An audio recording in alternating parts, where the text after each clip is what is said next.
Hey guys, this is Future Cleo coming at you because I don't think I actually introduced this vlog, but in this vlog I will be reading 3 cannibalism books. These are not really horror books, though there's of course that horror element, and in case of Tender is the Flesh, potentially you can really kind of classify it in horror. I do also think you can find it in the horror section, but these very much are more like books that don't read like horror, that heavily feature horror elements. So we have A Certain Hunger by Chelsea G. Summers, definitely more along the general fiction lines than along the horror lines.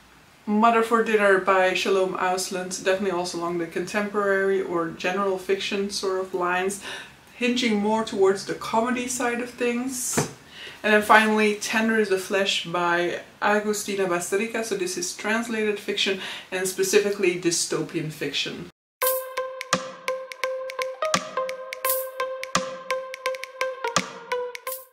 Hey guys, so I have like 100 pages to go, so it's about time that I actually update you guys about this first book that I'm reading, which is Mother for Dinner by Shalom Auslander. So basically, in this one, the sort of matriarch of the family is like on her deathbed, and she's basically been stuffing herself with hamburgers because her dying wish is for her children to eat her.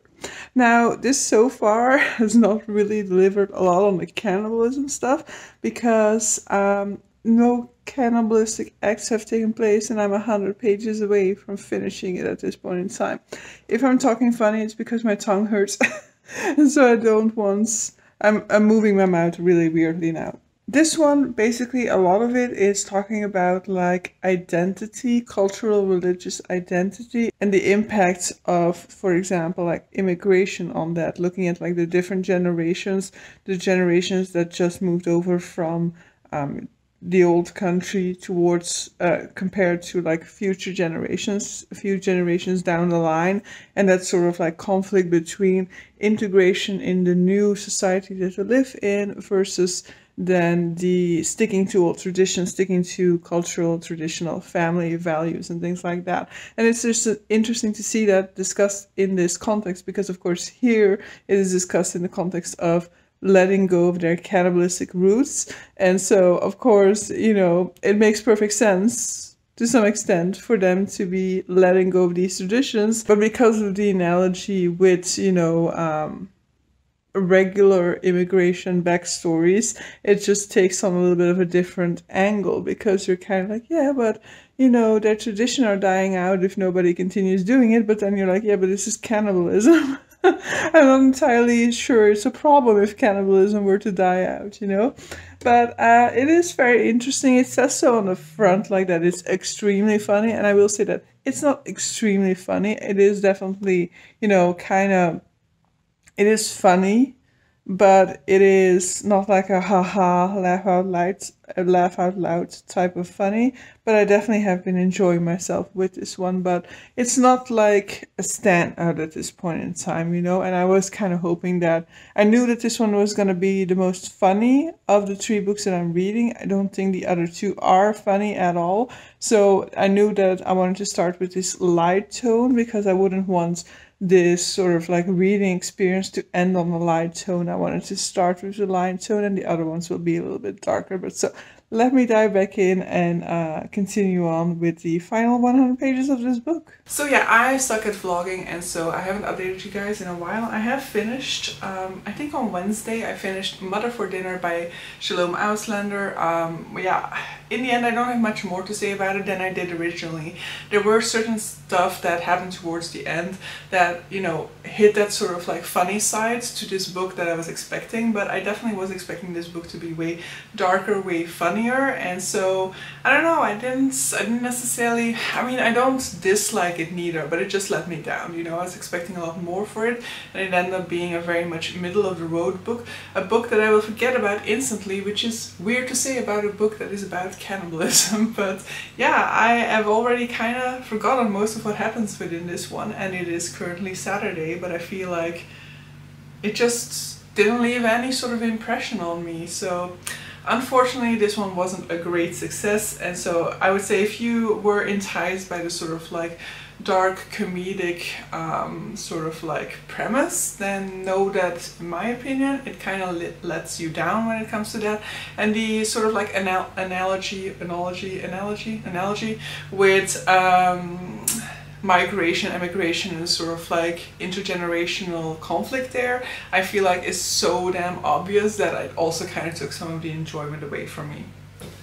And so I have started the second book, and I will be starting the third book as well today, because the third one I have is an audio and I need to clean this place up, so I will probably be spending more of my time with that one throughout this day, and that is A Certain Hunger by Chelsea G. Summers. This, I have looked it up to see whether it is actually a cannibalism book. The title definitely suggests it, but I have also seen that a few people on Goodreads at least have marked it like that. At this point in time, nothing like that has happened yet. A lot of this book is about food. She very much has a passion for food. The protagonist also at some point in her life was a food critic, and you know, there are these descriptions of elaborate food dishes and stuff like that, which usually I really love in my books because it gives me this sort of like feeling that I want to be eating these things. But with this one, it's not necessarily hitting. But this book in principle is a book about a young woman who, at the beginning of the book, we find out she's in prison because of a murder that she portrayed at some point in time. She killed a guy that she just had sort of like casual sex with. And so throughout the book, I guess we'll be exploring more of her life, because she kind of indicates that he wasn't the first one. There's not a lot of intrigue for me within this one. I am enjoying my time with it, but if there isn't going to be more sort of like unsettling stuff happening, I feel like it's going to go down the same route as Mother for Dinner did, that it's just going to be kind of middle of the road for me. And maybe that's the danger that I put myself in by choosing these books that aren't like horror books. They're in the thriller horror genre because of the cannibalist nature, but they're not like really leaning into that aspect of things, or at least not so far. And maybe I kind of set myself up for it in, you know, expecting gruesome cannibalism stuff, where I'm not picking up gruesome books neither. I'm picking up sort of more literary cannibalism books. But so I have enjoyed a literary cannibalism book. I just hope that I get another one within this little batch. Alright, time for an update. So it is Sunday. I was hoping to round off this vlog today, but I don't think it'll be the case. But what I'll definitely be finishing is book number 3, because as I said, I was gonna start it yesterday, and I'm like super close to finishing it already. So this is Tender as a Flesh by Agostina Bastarrica. So this is translated from Spanish. It is an Argentinian novel, and it is a dystopian novel talking about what if, for some reason, in this case a virus, we are no longer able to eat animal flesh, because animal flesh has been infected, and so if we eat it we get sick. So as a result, in this case, in this scenario, we have decided to eat human flesh. And so we've decided to industrialize the production and the processing of human meat. So this book is definitely trying to make an analogy with animal flesh and the production and processing of animal meat. And it's talking about how we have created this sort of secondary viewpoint where we treat animals as products the moment that we're talking about meat. We treat them as if they're separate things. We objectify the animals as much as possible in order for us to be able to take a step back, to make that distance that makes it okay for us to consume animals. And so in this book we're seeing that same process take place, but we're looking at it from a human perspective. The humans within this tale who are produced for the meat industry are objectified as much as possible, and it is actually taboo to refer to them as humans. They are usually referred to as the heads, or occasionally in this book we hear them described as the meat. And the heads are treated in such a way that it becomes more difficult to actually see them as humans anymore. They are raised in isolation. They have their vocal cords cut out from the beginning, so they cannot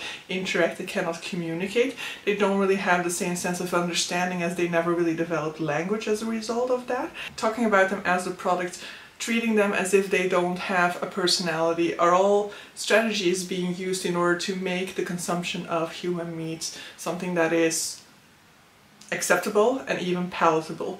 And so this book has been really interesting so far, and I've really been flying through it, but definitely when I was reading this one I could not eat at the same time. And I'm a vegetarian already. I'm actually pescatarian, so I do still eat fish, but so it's not like I was consuming meat while I was eating this, but just any type of eating was just like, okay, if you're gonna start describing ripping out people's vocal cords, then no thank you, I cannot be eating at the same time. So this is definitely out of the three the one that has the most reaction in me so far, and it's also just intellectually so interesting. It's just so interesting to think about these concepts and to look at the processes that they are putting in place in order to deal with this. Some of the criticism that I've seen leveled against this is that it doesn't talk about what happens to the children, it doesn't talk about children meats, but that is not true.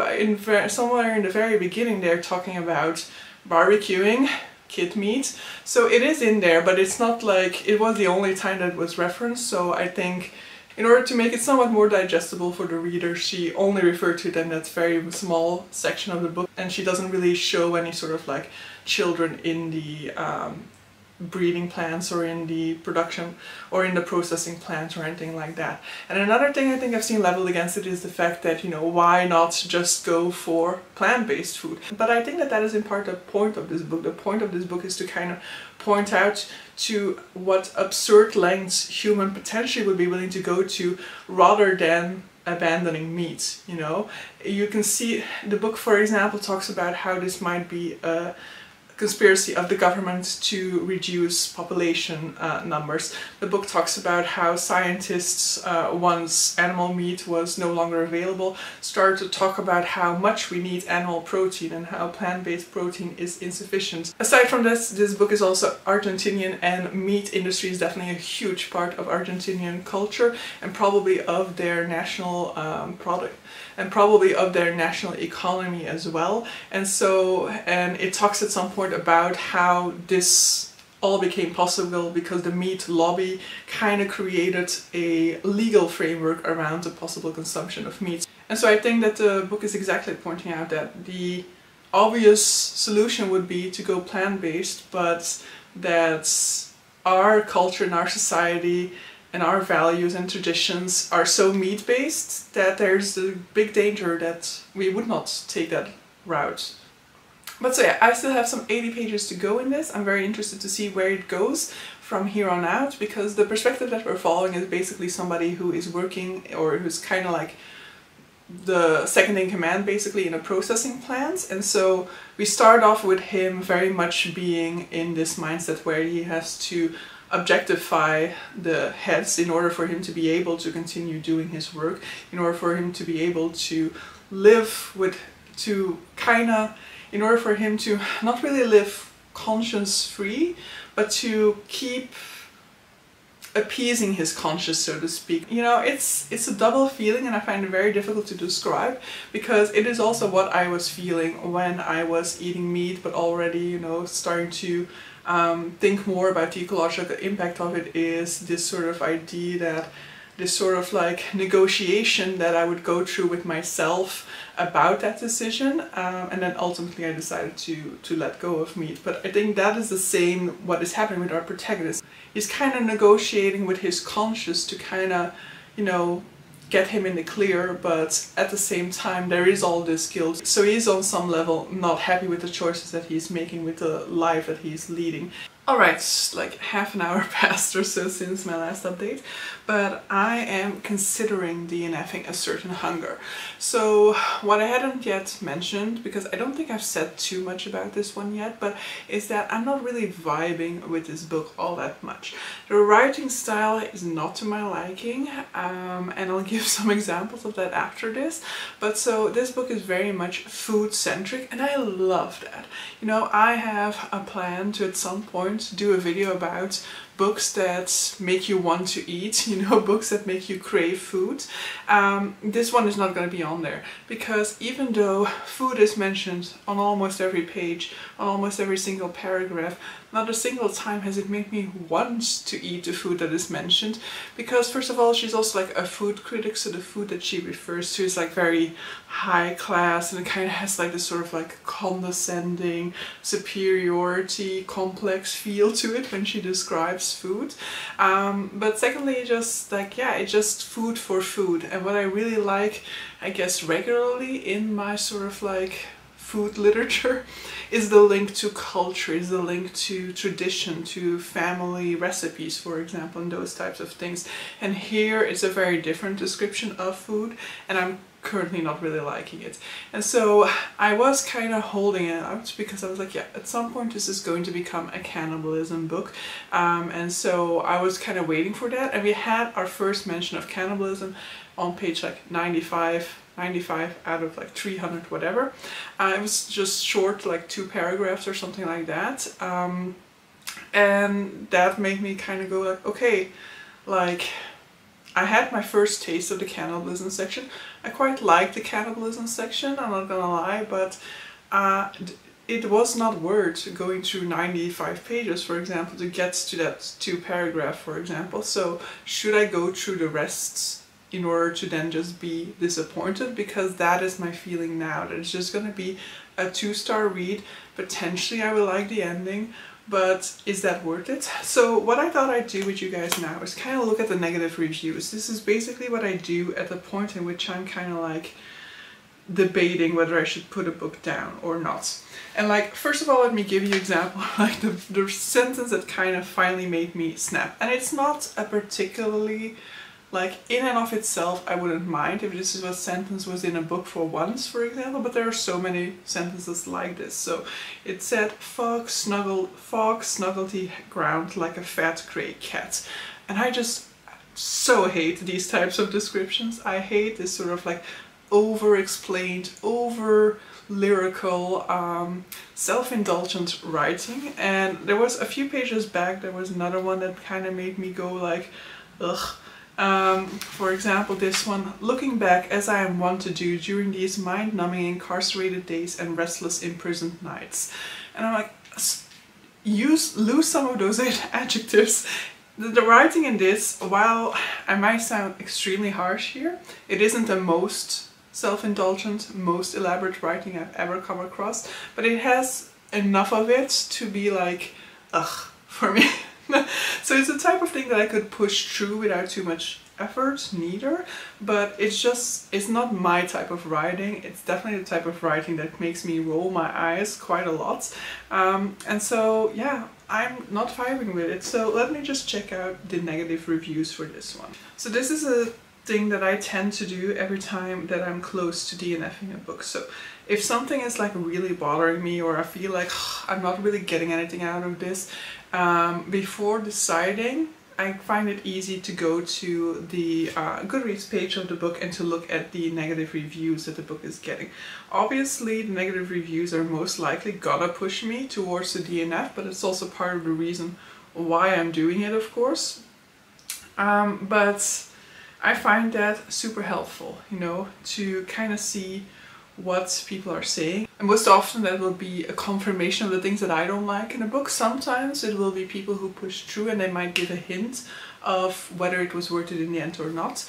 I'm definitely, of course, not going to give any sort of spoilers here, but it's a nice way for me to kind of see, okay, do I need to continue or not? So this one here, first of all, it's the 2-star read. It says, overwritten, meandering, obvious and self-conscious. I love a good psychopath story, but this one is just word salad and window dressing. Yeah, that's kind of what I feel about that type of writing. That type of writing to me always feels like it's self-indulgent and it's hollow. It's just packaging and there's not much in it. Okay, somebody who made it like a little bit further than me, so I am page 98 now, and she made it to 121. I made it to page 121 and then I had to stop. There aren't enough modern novels out there about cannibals, and unfortunately this was a disappointment. I don't think I've ever encountered a narrator that was so hostile towards the reader. She's a narcissist, fair enough, but characters that manage to get away with this also have a charming personality that we can't resist. The narrator of this book literally says, you must worship me, but does nothing to earn it. She goes on endlessly about how amazing she is and how everyone else in the world is a piece of shit, while offering up no common ground to hold on to, no reason to care about her, and no flaws to drag her down to our level. I agree to that. As I said, I feel like the way that she describes food in any case is like very elitist, very like condescending, and the condescending tone definitely is something that's there throughout. Every time I picked up this book to read it, I felt as if the author's mouth was pressed to my ear, hotly whispering, "Are you shocked yet? How about now?" So you will get to know this character's vagina more intimately than you know your best friend, because there are no metaphors in this book about anything else. I think we all knew someone in college who spent a semester abroad, and when they came back they would not shut up about whatever European country they went to and how they were now the expert on that country and how perfect and romantic it was, and now everything else in their lives sucked in comparison. There are chapters in this book about Italy and the narrator is the most obvious snob ever about it. Like, we get it, you love Italy and you want to fuck it, and you basically did fuck it. I like this review a lot. Quite a few people are comparing this character to Hannibal Lecter, and I must protest. He despises rudeness and he would absolutely loathe this bitch. Someone else compared the book to American Psycho. I can see the connection, but in my own personal opinion, even Patrick Bateman is more lovable than this narrator. It takes forever to get to any cannibalism, and the only thing I will say is that once it finally does, all this other bullshit takes a very brief backseat, and the actual stuff that I was reading the book for in the first place was not bad. It was even kind of good. Unfortunately, it didn't last very long before the story turned back into an autobiography of this character's exciting and erotic career as a perfect and revered food critic in New York. I just couldn't do it anymore. Life is too short to read books that you don't like. Yeah, that actually is pretty much what I feel about it. So let me see if I can find maybe like a last one. I'll skip over the ones that like DNF'd it. I'll try to find one that actually completed this. I'll read a 3-star one, I guess. Well, I got through it. It was difficult for me to get into this at the beginning because the writing is so verbose, so long-winded, like a lonely highway in the Tuscan hills, so married to the metaphor, a poet with a lot of prose, with a lot to prove, so obsessively oozing with a variety of literary techniques and descriptive language, like a rare steak drips blood just after you've sliced it, and so fond of weaving in Italy throughout the narration that I got exhausted of Italian flavor profiles like spaghetti e pomodori, e aglio with a little too much garlic. Okay, that type of writing in that first paragraph is exactly the writing that I dislike. This sentence that just happened is what reading this book feels like. Yeah, thank you. Not good. But a little bit worse at times because the word cock or vulva is thrown in for the sake of shock factor, or as the writer so wittingly coined, for the construct factor. The constant comparison to food could be interesting and topical if it wasn't going on average 3 times per sentence. Saying things are clear as consommé, which I didn't understand, or clear as vodka in the same chapter, or coining the phrase construct when explaining lust, or describing cocks as rulers or eggplants. Some of it lacks originality which I simply can't forgive. That said, it grew on me, and I grew from it at least when it comes to my knowledge of food preparation, her descriptions of food, her careful preparation of the sauce, her loving treatment of meat, including its dismemberment, its butchering, its flavor, her knowledge of wine and how to prep and pair and drink it. That's what kept me to the book. In particular, I loved the educational side trip into shrimp and the differences between Atlantic and Mediterranean shrimp. How Italians use cutlery to skin them, how many oceanic creatures cannibalize each other, how we suck on the heads of shrimps because they hold the most flavor, and I sheepishly, I cannot pronounce this word, sheepishly, still sounds weird to me, agree. Shrimp heads are fantastic. This made me think about how my boyfriend's dad, after seeing me eat more than a dozen oysters and learn that I love tinned fish and shrimp heads, asked me if there was anything I wouldn't eat, to which I replied, of course not. As long as it's prepared and eaten somewhere in the world, I'll give it a go, but reading this, maybe I'll establish some boundaries. And in the end, I grew to appreciate certain aspects of the writing. I thought the premise was so interesting and unique, and I think she delivered in that sense, but I did leave feeling like I had missed part of the story, or perhaps that there was less story than it seemed at first. I would have liked to see more of Emma, and Alex felt completely random and not entirely necessary. I can't imagine that this blandness would stimulate such activity, but I suppose that's the point. We're also told that Emma is devotion and art embodied, but readers are there to see that in action rather than be constantly told that this is true. I think, based on this, yes, I might like the things that she ended up liking about it. As I said, I love this sort of like inclusion of food within literature, and so hearing her describe the things that she enjoyed about it, I immediately kind of go like, oh, but that is interesting. That could potentially be something that I like to read about. But then again, I've already read 95 pages of her talking about food all the time, and then it never really happened that I was like, interesting. I mean, the most interesting fact that I've learned so far is why they use dogs for truffle hunting rather than pigs like they used to. I mean, and don't get me wrong, I like the fact that I now know this, but I'm not willing to go through 220 more pages of this just to get these types of facts, you know. So I will say the one good thing that this has taught me, this book, is that I need to watch more food shows on TV, but like good food shows, you know, like not cooking competitions or anything, but I would like some sort of a but I would like some sort of a food show that kind of talks about, I don't know, exotic dishes from different places and kind of looks at, you know, the sourcing of ingredients and those types of things. So if you have any recommendations for me there, definitely let me know. But so I am gonna DNF A Certain Hunger because this is definitely not worth it. And then I'm going to continue on with Tender is the Flesh now, which hopefully will be an absolute success. Alright, so I just finished Tender is the Flesh, and I mean, I kind of almost teared up at the ends for reasons that it's difficult to describe, because it's not like it's a heartbreaking ending or anything like that. It's more like a shocking ending, I guess, to some extent, though in the final sort of like 15, 20, 30 pages or something like that, I did start to assume the ending. But still, the way it was described, the way it was built up throughout the book just landed really well, you know? So, I don't know, it's probably like, I don't know whether it's a full 5 stars, but it's definitely a highly impactful book for me, and I just think it's super interesting. It just talks about super interesting things, and it just like, I was saying earlier that there's this sort of like comparison to the meat industry of animals as we know it, but it goes way beyond that. It very much goes into what if you treat humans the way that we treat animals. And so it starts out in the way that they treat humans, the way that we nowadays treat animals in the meat industry, and then it goes beyond that scope and kind of looking at other ways in which we treat animals poorly, for example, in other industries, in other aspects, for example. But then it goes into these questions of like, what if we as humans start treating fellow humans the way we treat animals nowadays?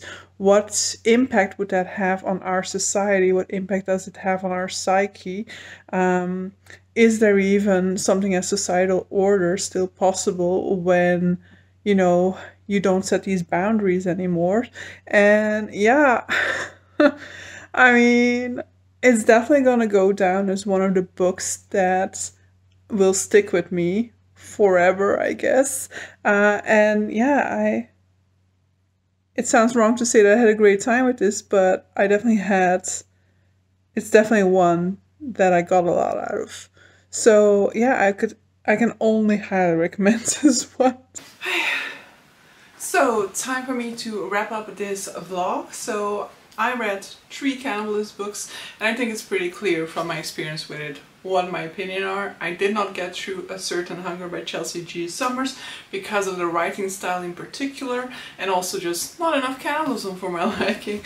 Then Mother for Dinner I enjoyed perfectly fine, but I was disappointed with it because I was expecting it to go a lot darker, a lot more dark humor in there, and so a lot more like, I don't know, brutal towards the reader, so a lot more difficult to stomach, which wasn't the case with this one. And then Tender is the Flesh, which absolutely lived up to my expectations, and you know, went above and beyond.